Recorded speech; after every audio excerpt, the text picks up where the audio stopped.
Hello, everyone, and welcome to another Legends podcast here on Eurosport. I am Mats Wilander, and today I'm very happy and excited to be joined by two friends of mine, two former great tennis players, Alex Corretja from Spain. I'm going to ask you how you are soon, and Gustavo Guga Kuerten, who's sitting in Brazil. So I'm going to go first of all, Alex, because you are the oldest, and ask you, how are you doing? How are things in Spain with this coronavirus situation? Well, hello. I'm so excited too. And I have to say, I am the oldest among Guga and myself, not with you, Mats. Even if you look very young, okay. We are getting better, I have to say. Things are slowly. But, you know, we've been struggling a lot in Spain, actually. It's been very rough. Nearly 30,000 people died. So it's a very horrible situation. But thank God now things are looking a little bit better. So we stay calm, but positive. Okay. Thank you, Alex. Well, Guga, thank you so much. Nice to see you. How are you, and what's the situation in Brazil with this horrible coronavirus? Right.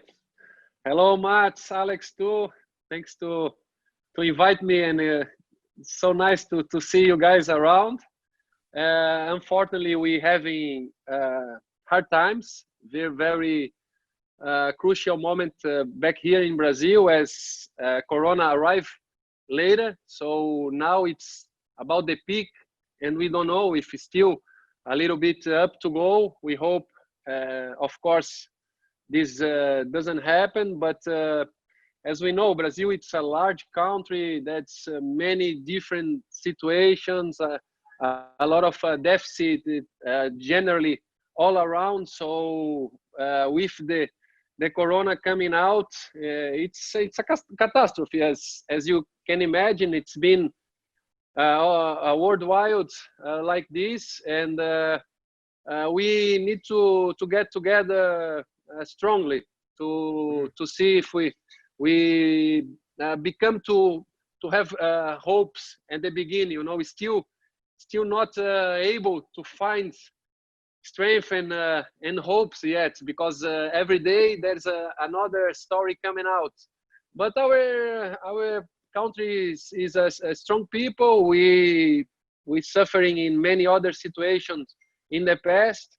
Nobody want to leave this, but it's the reality too. So we need to keep going. We need to have ourselves connected together, and somehow we will find a way. I'm sure we all gonna find a way to get better. Probably think on daily circumstances, and then weekly. There are many questions we don't know the answers yet. We hope for news every single day and every other week to see if it comes out medicines, vaccines, and things like that. But so far, what we can do is take care of each other, try to be friendly and respectful with the recommendations and the government requests, and be healthy. You know, I hope everybody can be well. It's very easily much, and I hope I understand for you guys too, Alex, as well. We have enough stability to be home, to be patient, to enjoy the family especially. But outside it's hard. We can see people are struggling a lot. We're raising a couple of campaigns connected with Brazilian athletes. All the guys, they got together to help out, especially Roger and Novak came along and help us chatting for a little while. It's the time to raise hands, you know, to put ourselves together in world circumstances and see what we can develop from that. Yeah. I'm going to ask you both a little bit of a philosophical question. Obviously, I have been a professional tennis player my whole life, since I was 16. And I feel like I learned a lot of life lessons from the tennis court. I'm really good at reacting. A situation happens and you make the best out of it. Alex, with you first. What do you think in these serious situations did you learn from tennis, professional tennis, pushing to be the best player in the world? What is the most important thing you learned from tennis going into life? Well, Mats and Guga, definitely everything I learned. And as you said, I also was dreaming and working to become a professional tennis player. And mostly, I think to be patient, you know, to be someone that when you want something you like, you need to fight for it. You don't need to get too much desperate because you know that you might fail at some times, but at the same time, you know that you can react. And then when things are coming, I think you are much more ready. You appreciate what you have because everything you achieved in your life, it's because you've been working so hard since you were like 9, 10 years old. So now for us, I have to say, we're very humble, but we are, in my opinion, more prepared than many people that probably they were not on that situation before, being away from home, being in hotels, being in airports, being delayed, losing planes, or of course it happened for you, of course to you as well, maybe losing families or relatives when you are away and you call home and you said, yes, how is everything? And they tell you like, oh no, your uncle passed away or someone passed away or a big nice friend of you. So we learn a lot, and thank because of tennis, because this is experience that we made for life. Guga, when we watch you play tennis, we always feel, even as players, I always felt, why is he having such a great time on the tennis court when the rest of us are not smiling and laughing? So obviously, what did you learn from tennis or from life that you took to tennis that is different, I think, from a lot of us? Right. Not always I was laughing, Matt, especially when you were together with Marat and made me run all over the court. This was hard times, but I love the game. Larry teach me to love the game in the beginning, to create this relation. And once you have this approach, everything becomes natural. Even run for 8 hours, come back again, Sundays, weekends, holidays, doesn't matter. So on this point, I guess the resilience, the capacity of find power and generate energy to go ahead. And you're gonna have good days, bad times, you know, mixing up situations. We all have these circumstances, but at the end of the day, you go back home and you understand that you're gonna keep going and find a solution. You sooner or later it will come around. I guess the smiling on the court, it's because of the way I live. I try to find hopes and joy in all the small circumstances. At mornings here, we play with the kids.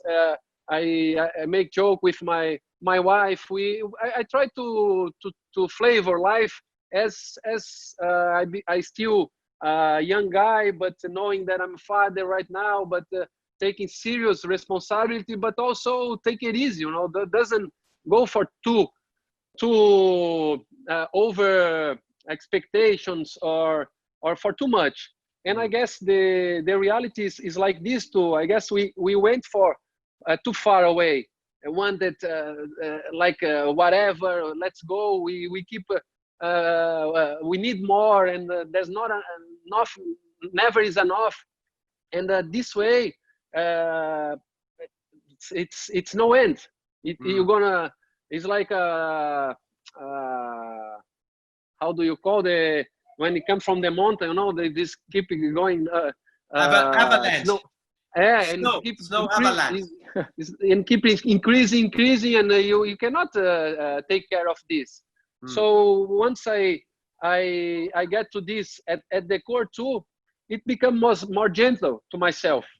I never expect to go that far. I come from an ordinary city, southern Brazil. My father had these big dreams and vision, but we know there's no professional tennis. There's nothing on the time. So we come kind of discover every single move of the tennis court. My first real adventure on the tour, no, at professional tennis, it was with 15 years old already. I went to Europe, and Larry took me to Roland Garros.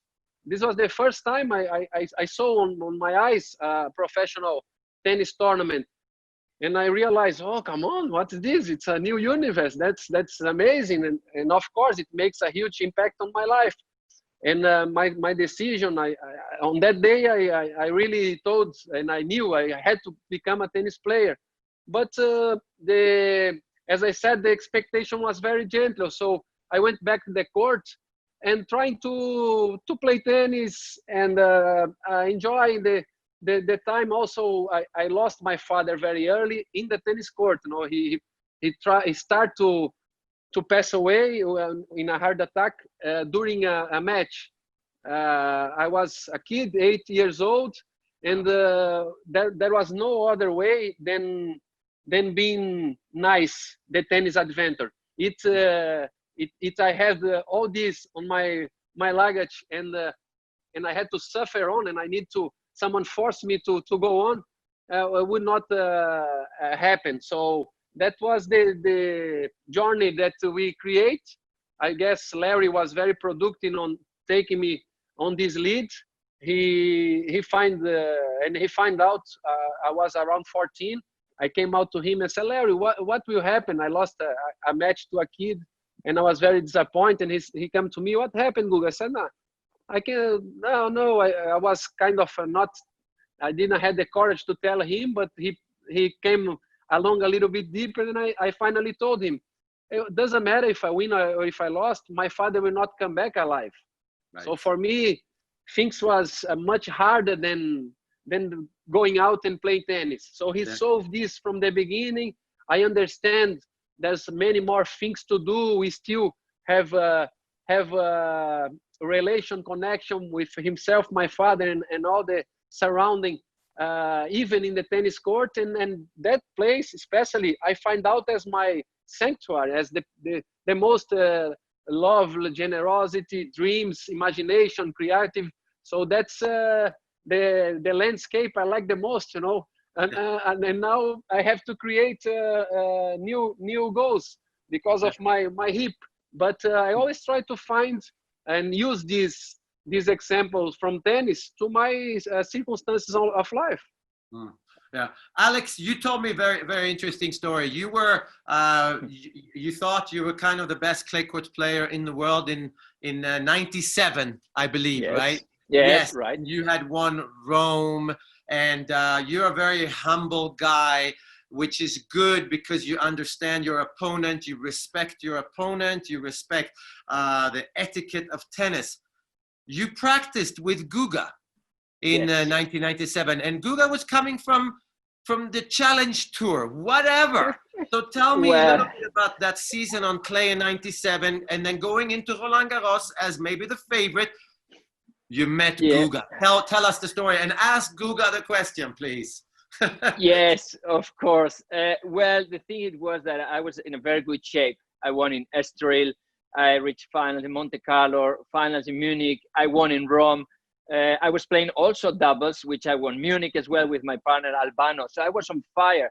So we decided to practice the Sunday before the tournament started with Guga.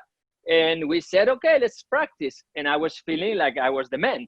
And all of a sudden, Guga, which we didn't know him much, he came from a challenger that he won somewhere in Brazil. And he just killed me on the practice court, like easy, like 6-2. And so when we finished the practice, I came to him and I said, Guga, you can say what I told you, because I'm not so sure if I should regret that after 23 years. I gave you so much confidence. And you said you thought Guga can win. We changed over and said, come on, if you play like this, you're going to win the tournament. Yes. he was the first one to see that far. It was amazing. Because I was feeling that I was playing super good. I won so many matches. I just won Rome, straight sets to Marcelo Rios, which he was probably one of the favorites of the tournament. And I played Guga on practice, and I had no chance. He was killing me from forehand, backhand, serves, so relaxed, so loose, as you said, happy, having fun, enjoying with the crowd. And I'm like, you can win this thing. And he did it.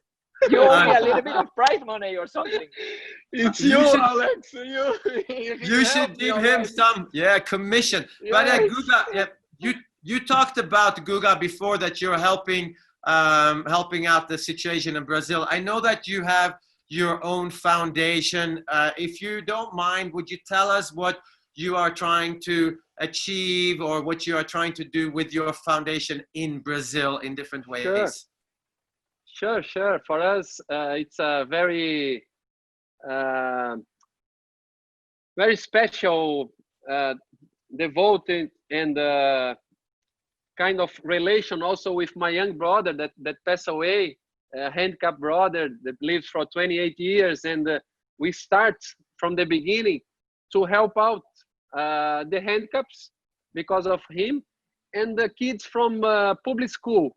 As in Brazil, they have not even decent opportunities. So we try to get them to, instead of having nightmares, to at least dreams once in a while. Yeah. And that's what we've been doing for 20 years. We start on 2000 in the year, just 4 months before I became #1 in the world. It was a gift from the beginning already that came around. And it's a very natural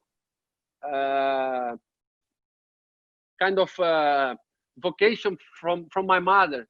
She born as this, wanted to help and to be around, giving people attention and taking care of everybody. And she's been social assistant for life, like 35 years. She retired then after working for so long, and she's still the president from the foundation. So we increasing a lot over these 20 years. We have right now around 550 kids. We're helping out the handicaps around 8 to 10,000 every single years.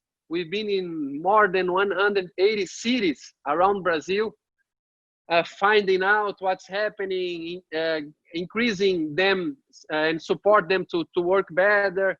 Then she started to build new special programs, as we have kind of vacation for the handicaps that the father can take them for 14 for a week and leave them there to many activities, and we give a little time to the parents too to relax.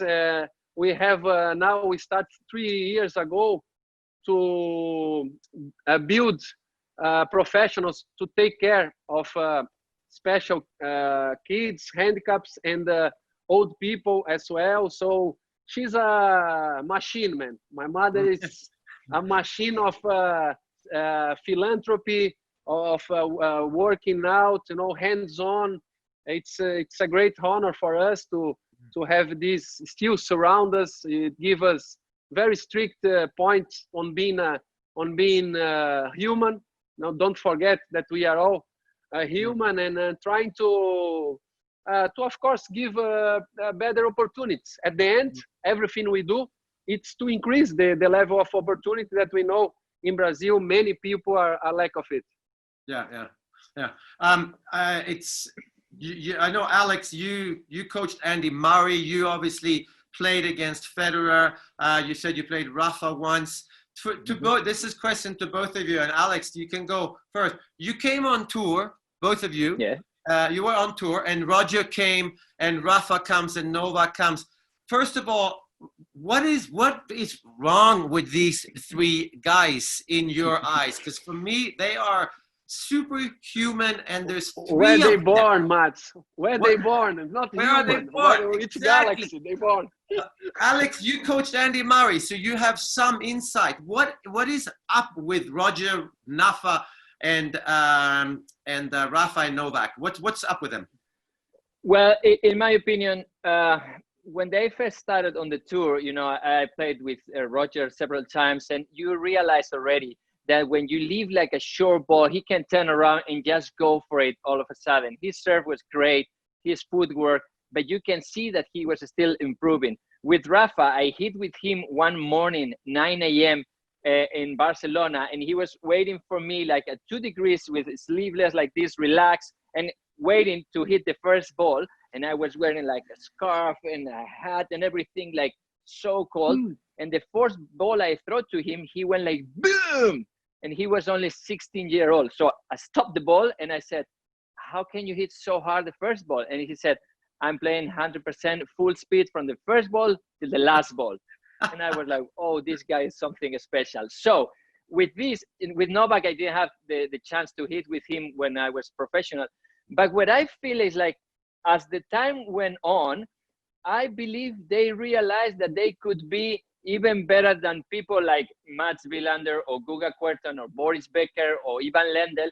And they started to believe that they can be the best in the history. So I think all of them are creating a system where they need to improve their games to become a better player, and at the same time looking ahead, thinking like, why I cannot be the best in the history. So that's what I think is giving them this sort of feeling, the passion and the love they have for the game, but also the fact that they can become the greatest, I believe. Yeah, Guga, I know you talked to Roger Federer the other day, I believe, and he said you were very welcoming when he came on tour, very nice. There has been a tweet out there where Stefanos Tsitsipas has mentioned you, but would you be interested in coaching one day with your attitude? You would be a great coach. Where do you look at coaching for you? Vem cá, ô Bipi, Guta, chega aqui rapidinho. Look, Mats, I'm a coach already.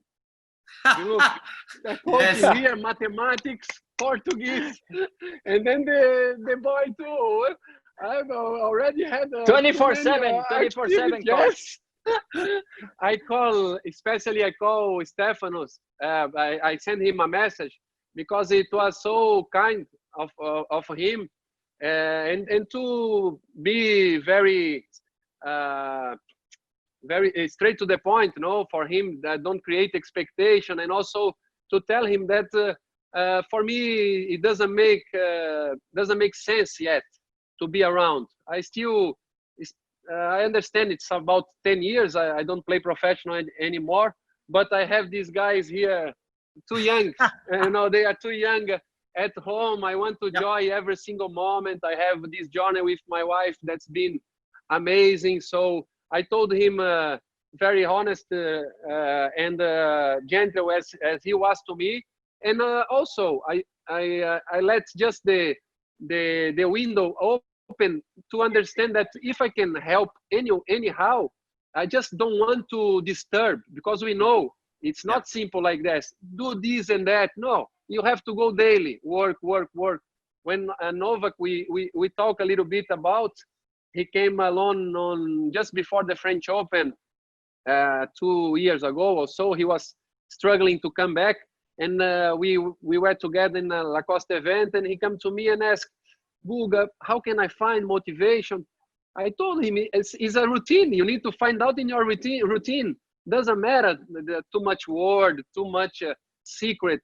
Is one day after the other, you keep it going a little bit better, and certainly it happened. He won Wimbledon 4 weeks later, and it can be a click like this, but you need to be there 24/7, as we are here with the kids. So it's not for me right now.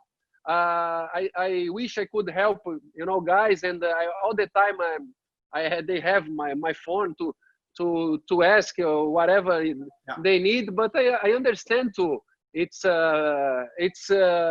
much of being out there and find someone that understand them, that can be connected, related, as it happened to Novak, come back from the beginning, to put the pieces in order and go ahead. That's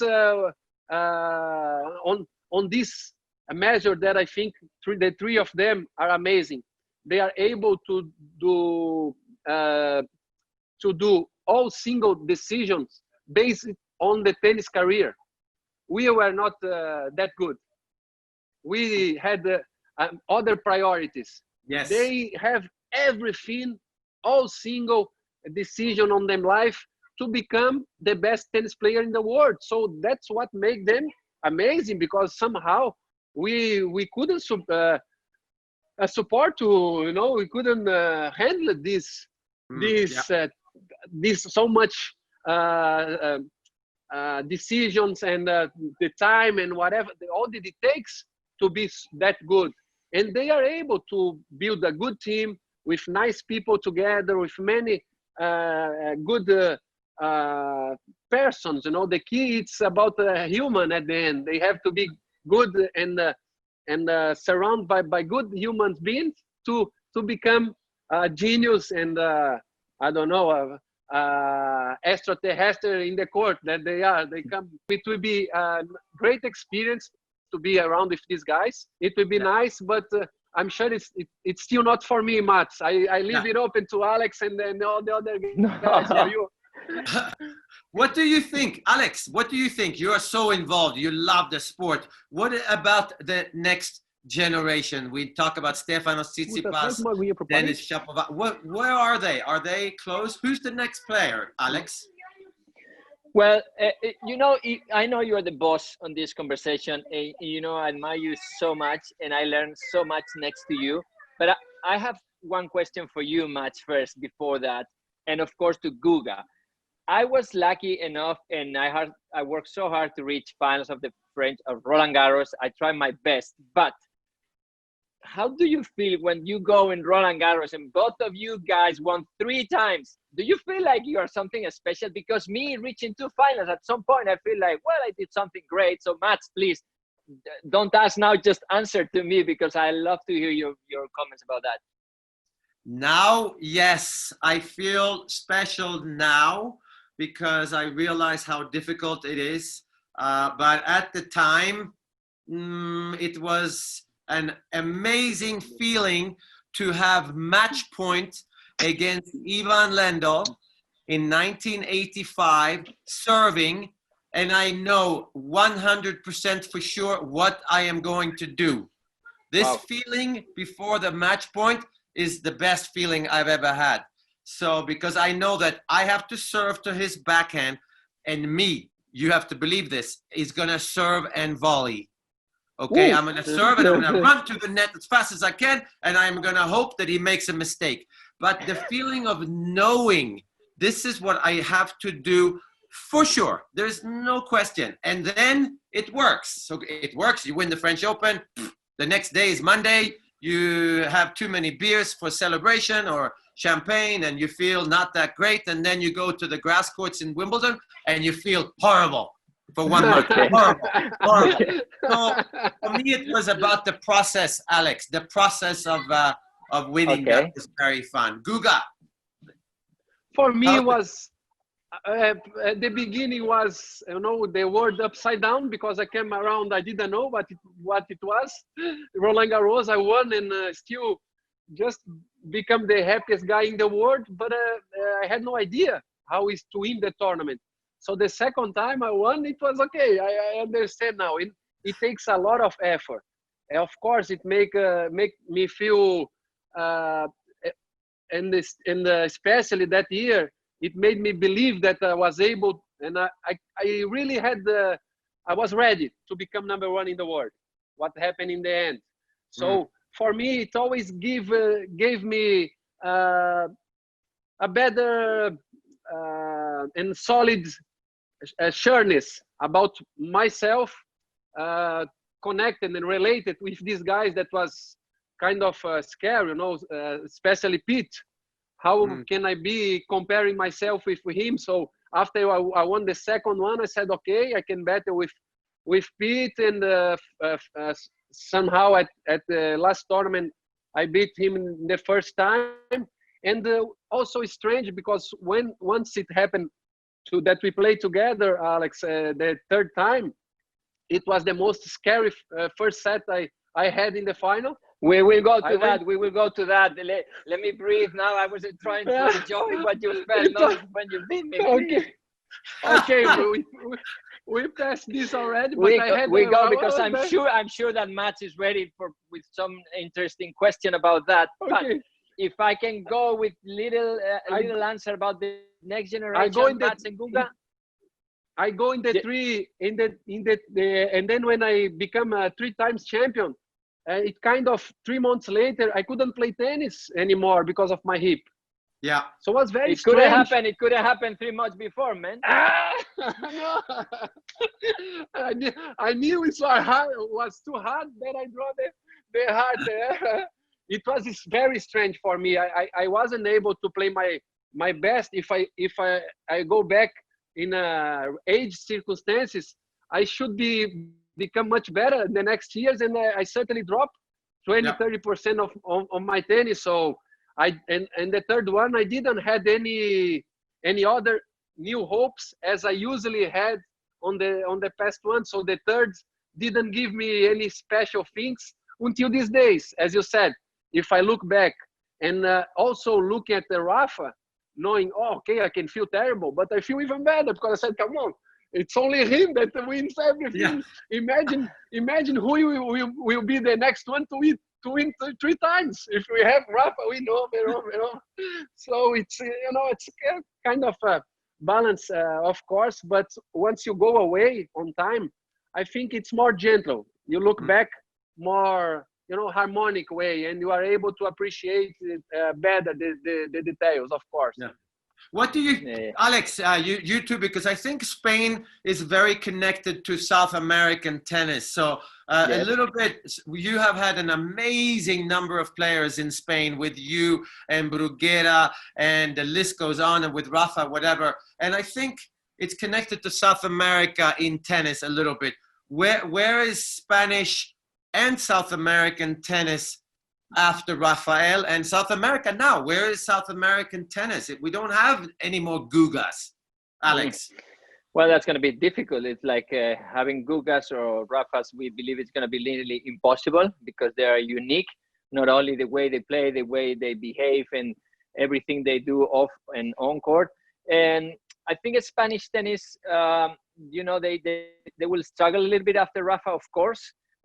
I'm not going to mention, not in a bad consideration, but a little bit like what happened with you guys in Sweden after you, Stefan, and all the guys, Joachim, etc., or Germany with Boris, Steffi, Steve. And so because they raised the bar so high that winning one Roland Garros or one US Open or reaching semifinals or finals, it might be not enough, and they might feel like it's never good for the spectators.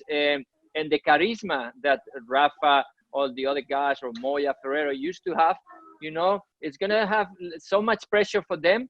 And I hope they will let them go their way, because if not, we always compare and who's better. And if you play, if you win here, if you win there. In my opinion, we all had our careers. We all had our moments.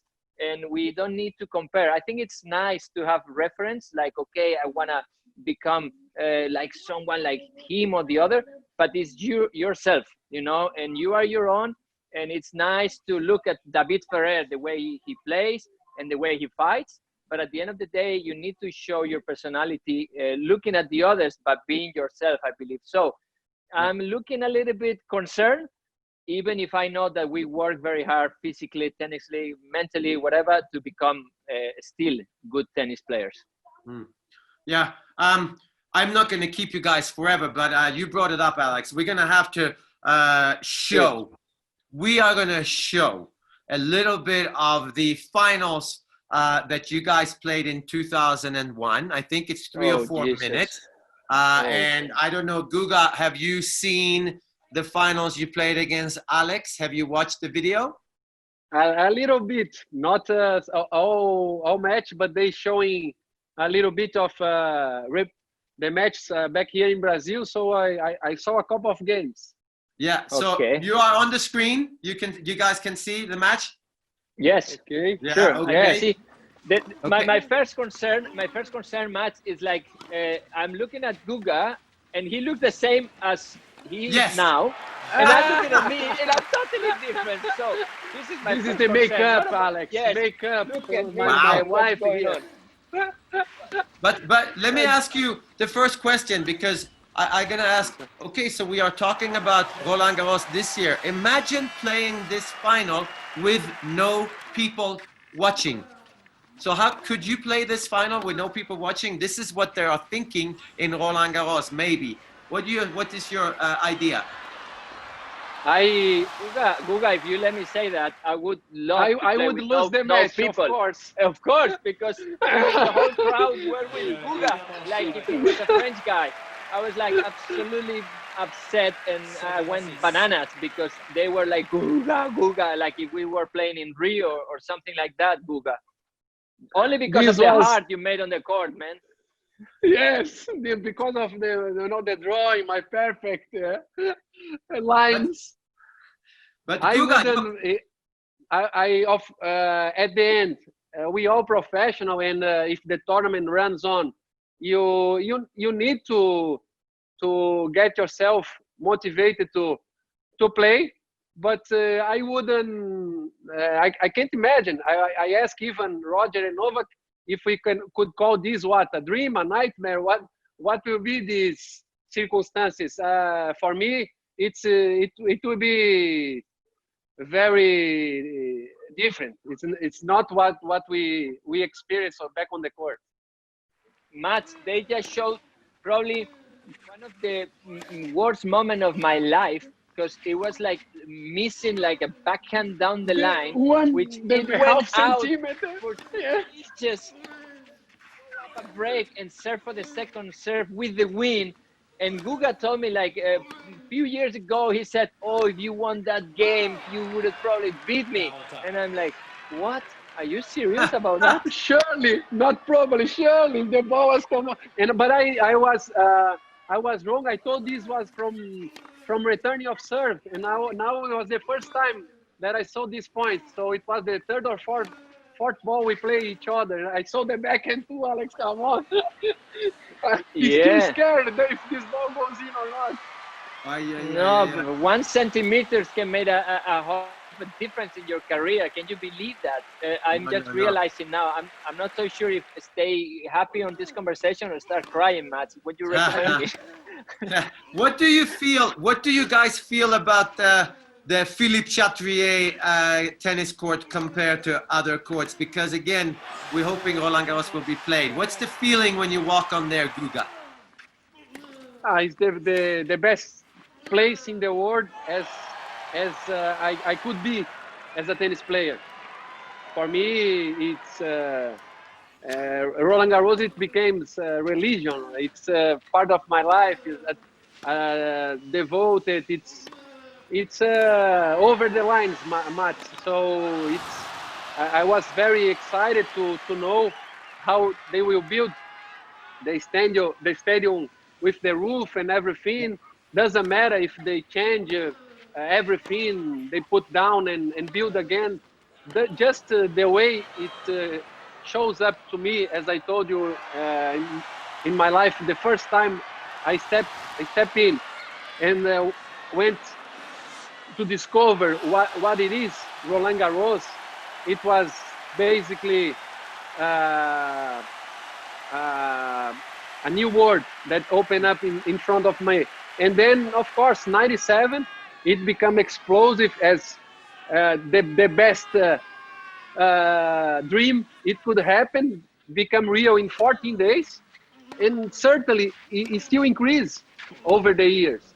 And it's rare because somehow, it goes up, but then it goes down and then quiet down. And certainly, it's become a new award again, something magical come around. And I didn't know, as I told you, that would be my last title, 2001. I told you I had many chances in the future. If I go back in that day, winning 3 times, just back in the locker room, I was already planning in the next one to come. But somehow it was, the emotion against Russell and the match against Alex to build the heart, to give at least try to be as clear as I could that this place for me, it's magical, it's unique.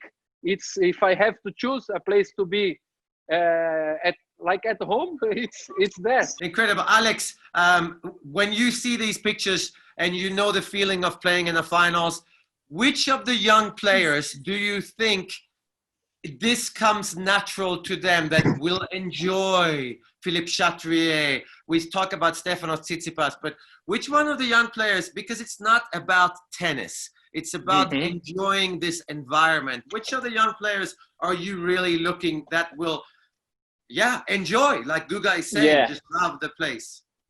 Well, it looks to me, of course, Stefanos is looking very well. And I believe with this little break or long break that everybody had, I think it might give some time for them to realize how fortunate they are, and they will mature a little bit more.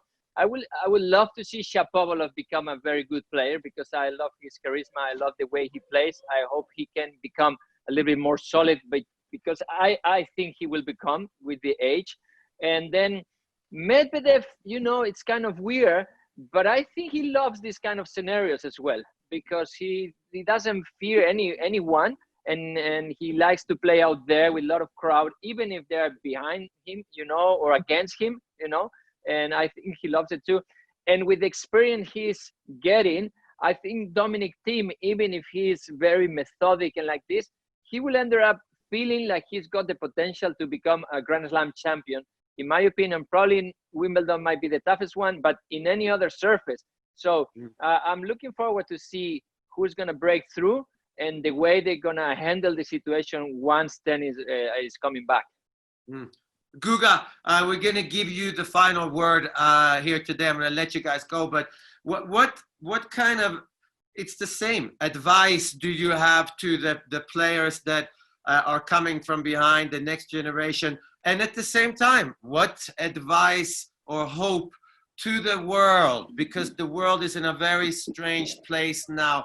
What spiritual word can you give them, because you have something that we all want a piece of, Guga? Well, I guess it's about being out there, Mats. Commit to yourself, to your project, to your program, to the people that are surround you, and being appreciate your opportunities. I guess everything happened to us because we are able to find out and to really get connected to every single movement that happened to our life, even the toughest one. We were able to build them and make them work, at least to have to able to adapt yourself and to manage to live with it, and if it's possible, to create a better connection. This coronavirus, it will pass. It has to pass, and will do 1 or 2 years. We will look back and things will be much better than are right now. So we're gonna look back and decide if we still carry on struggling, if we look and try to be okay, let's take advantage on it and be even stronger and better. So at the end of the line, depends a lot of us, how deep and how much I really wanted to do. And these days, what is hard for the players, it's the interference. You have so many things going on. So it's very easy to go away with your head. You practice for 3 hours, and the next minute you want to go on your cell phone. How you observe, how you gonna really get to the work you did? You already made the toughest part, perhaps. I know, be away from the phone right now, it's hard too. But it's so many influences that they have. It's a worldwide circumstances floating on them head, that the player that are able to be more isolated and connect himself to the court, to the hours of work, to build and to put all the effort on this measure. That's, I believe, the gap they create. Roger, Novak, and Rafa create from the other players, because they didn't born and they they didn't build themselves with this much of information and technology. So they are able to handle it easy. They go out there, they know what to do. They are not so much, they don't need to be all around the world. Otherwise, it's impossible to do that much so well. You need to focus a lot on what is the most important. Right now, if you take on our life, it's really to be respectful, to understand what's our role, even being here trying to helping people. I need to know what will be better and what is my limitation on doing, and over this limitation, what can I do to still get inspired or rising campaigns or whatever, helping people out. So it's a circumstances that give us new problems, new also adventures and things to discover, but also we come out with solutions. We always do, and this is what we need to maintain the hopes, the belief in each other. If we fell apart, if we give up, there's no more chance. So we need to stick on, keep on fighting, believing that the fate, the things that we don't see, that you go there, but we know as a tennis player, we create and we materialize things before it happens, as you told, and the match points against Lendl. So we need to do this even in the worst circumstances. It's very hard. For us, it's easy, as I told you, but outside, it's very hard. People are suffering a lot. People are dying, thousands, millions of people. But we need to be convicted. We need to fulfill ourselves with hopes. It's the toughest part. You are laid down, you are cracking down, but that's the only way to do so.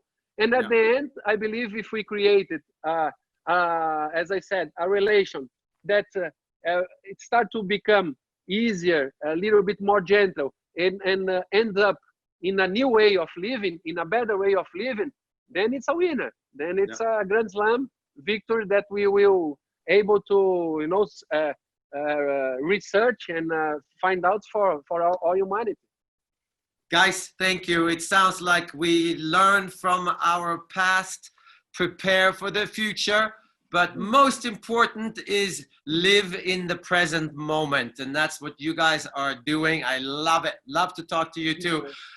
Take care. Great to see you both. Alex, we'll see you soon. Guga, I hope I see you soon as well. To everybody listening here on Eurosport, thank you for listening. Have a wonderful day. Be safe and hopefully stay healthy. Bye, everyone. Thank you. Bye-bye. Thank you. Bye. Valeu, Alex. Bye.